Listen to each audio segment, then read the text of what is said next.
In today's video, I'm going to teach you how to make custom emojis on iPhone iMessage. Whether you want to represent yourself more accurately in your messages or just have some fun with your friends, creating your very own memoji is a breeze. Let's dive right into the steps and I'll guide you through the entire process. First, you'll want to open your Messages app. It's a familiar app that we all frequently use on our iPhones to stay connected with family and friends. Once you have it open, simply tap into any conversation. It doesn't matter if it's a chat with just one person or a group conversation, any existing thread will work just fine. Now you'll see a little plus button just next to the text field. You want to go ahead and tap on that. The next thing you need to do is look at the bottom where the emoji bar is located. Here you'll find a face icon, often known as the memoji icon. This is where the magic begins. Simply tap on that face icon to open up the memoji options.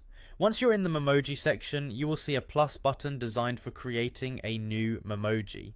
This is your opportunity to start crafting a custom emoji that truly represents you.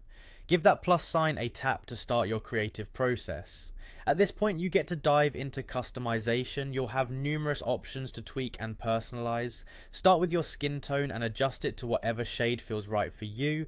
Next, you'll move on to styling your memoji with different hair options. Experiment with colors, lengths, and styles until it reflects your personal taste. Eyes are another fun area to customize where you can adjust their shape, color, and even choose whether or not to use glasses for that extra touch of personality. Don't forget the accessories and expressions, as these fine details can add a lot of character to your memoji. Once you've finally tuned every aspect of your custom emoji and you're satisfied with how it looks, it's time to wrap things up. Simply tap the done button, and just like that, boom! Your memoji is saved and ready to use. Now that your memoji is all set up, you can start incorporating it into your messages, adding a personal and distinctive flair to your conversations. It's an enjoyable way to liven up your daily texting and to surprise your friends with something both unique and entertaining. And the best part is, if you ever want to make changes or create another one, you can come back and tweak it anytime. Enjoy your new memoji and happy texting!